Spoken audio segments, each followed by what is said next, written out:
യുവജനങ്ങളെ രക്ഷിക്കാൻ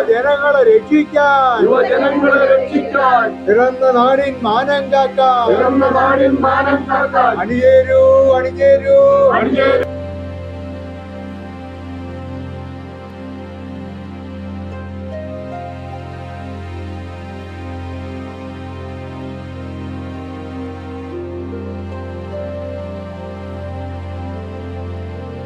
മാങ്ങാനം പ്രദേശത്തിൻ്റെ സമാധാന അന്തരീക്ഷം തകർക്കുന്ന തരത്തിൽ ഇവിടെ ഒരു ബീവറേജിൻ്റെ ഔട്ട്ലെറ്റ് തുറക്കുവാൻ സംസ്ഥാന ഗവൺമെൻറ് മുന്നോട്ട് വന്നിരിക്കുകയാണ്. ഈ പ്രദേശം എന്ന് പറയുന്നത് വളരെയധികം സമാധാന അന്തരീക്ഷമുള്ള ഒരു പ്രദേശമാണ്.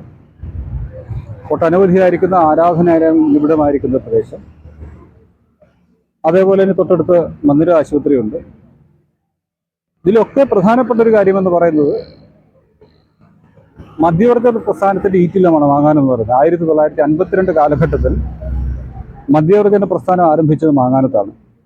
ആ ഒരു പ്രദേശത്താണ് സംസ്ഥാന ഗവൺമെൻറ് ഒരു ഔട്ട്ലെറ്റ് തുടങ്ങുവാനായിട്ട് ആരംഭിക്കുന്നത്. ഇത്രയധികം സ്ഥാപനങ്ങളും ആരാധനാലയങ്ങളുമുള്ള ഒരു പ്രദേശത്തിൻ്റെ ഒത്ത നടുക്ക് ഒരു മദ്യശാല കൊണ്ടുവന്ന് ഇവിടെയുള്ള ആളുകളെ അതിലേക്ക് ആകർഷിക്കുകയും ഈ പ്രദേശത്തിൻ്റെതായിരിക്കുന്ന ആകെയുള്ള സമാധാന അന്തരീക്ഷം തകർക്കുകയും ചെയ്യുന്ന ഒരു നിലപാട് സംസ്ഥാന ഗവൺമെൻറ് സ്വീകരിച്ചാൽ അതിനെ ഞങ്ങൾ തീർത്തു തോൽപ്പിക്കുന്നതിൽ യാതൊരു സംശയമില്ല. ഈ പ്രദേശത്ത് വളരെയധികം സമര പാരമ്പര്യമുള്ള ആളുകളാണ് തീ പാർക്കുന്നത്. ഒട്ടനവധിയായിരിക്കും സമരങ്ങൾ നടത്തി വിജയിപ്പിച്ച പാരമ്പര്യമുള്ള ആളാണ് ഞങ്ങൾ. അതുകൊണ്ട് തന്നെ ഇവിടെ ഇത്തരത്തിലുള്ള ഔട്ട്ലെറ്റ് സ്ഥാപിക്കാം എന്നാണ് സംസ്ഥാന ഗവൺമെൻറ് ആഗ്രഹിക്കുന്നതെങ്കിൽ ഒരു തർക്കവുമില്ല, അതിനെ ഞങ്ങൾ ചെറുത്ത് തോൽപ്പിക്കുക തന്നെ ചെയ്യും. ഇവിടുത്തെ മറ്റൊരു പ്രത്യേകത എന്ന് പറഞ്ഞാൽ ഗുരുദേവ ക്ഷേത്രത്തിലേക്ക് അതിരാവിലെ മുതൽ സന്ധ്യ വരെയുള്ള സമയങ്ങളിൽ ഞങ്ങളുടെയൊക്കെ പ്രദേശത്തുള്ള മാതാപിതാക്കളും സഹോദരിമാരും ഒക്കെ നിത്യേന കടന്നു പോകുന്നതാണ്. അവരുടെയൊക്കെ യാത്രയ്ക്ക് തടസ്സമുണ്ടാകുന്ന രീതിയിലാണ് ഇവിടെ ഒരു ഔട്ട്ലെറ്റ് ഗവൺമെൻറ് സ്ഥാപിക്കാനായിട്ട് പോകുന്നത്. അതുകൊണ്ട് തന്നെ ഇതിനെതിരെ ഈ പ്രദേശത്തുള്ള മുഴുവൻ ആളുകളും സംഘടിച്ചുകൊണ്ട് ഒരു സമരസമിതി രൂപീകരിക്കുകയും ആ സമരസമിതിയുടെ നേതൃത്വത്തിൽ കഴിഞ്ഞ 4 ദിവസങ്ങളായിട്ട് ഇവിടെ സമര പരമ്പര തന്നെ നടന്നു വരികയാണ്.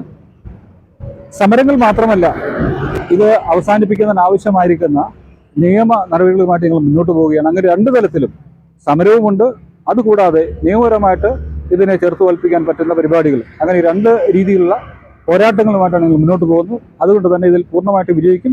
ഇത് അടച്ചുപൂട്ടുന്നവരെ സമരരംഗങ്ങൾ ഉണ്ടാകും എന്ന കാര്യം ഓർപ്പിക്കുക. മുൻകാലങ്ങളിൽ 400 മീറ്റർ അകലം ഏറെ ഉണ്ടാകണമായിരുന്നു. പക്ഷേ അത് സംസ്ഥാന ഗവൺമെൻറ് 200 ആയിട്ട് കുറച്ചു. വീണ്ടും 50 കുറയ്ക്കാൻ പോകുന്നതാണ് പറഞ്ഞു കേൾക്കുന്നത്. ഇവിടെ സ്കൂളുമായിട്ടുള്ള അകലം ഒരു തരത്തിലും 200 മീറ്റർ വരുന്നില്ല. ആ 200 മീറ്റർ അകലം ഇല്ലാത്തത് കൊണ്ടാണ് അവന് കെട്ടി വളച്ചുകൊണ്ട് മതിലുകൾ ഉണ്ടാക്കി അങ്ങനെ ദൂരം കൂട്ടാനുള്ള ശ്രമമാണ് നടത്തിയിരിക്കുന്നത്. ഞങ്ങൾ അതിൻ്റെതായിരിക്കുന്ന കൃത്യമായിരിക്കുന്ന സ്കെച്ച് ഏത് രീതിയാണ് തയ്യാറാക്കിയിരിക്കുന്നത് സ്കെച്ച് തരണമെന്ന് ആവശ്യപ്പെട്ടുകൊണ്ട് എക്സൈസ് അസിസ്റ്റന്റ് കമ്മീഷണർ ഓഫീസിൽ ഞങ്ങൾ വിവരാവകാശം കൊടുത്തിട്ടുണ്ട്. അതിന് മറുപടി കിട്ടുമ്പോൾ അറിയാം എങ്ങനെയാണ് വളച്ചു തിരിച്ചത് കൊണ്ടുപോയിരിക്കുന്നുള്ളത്.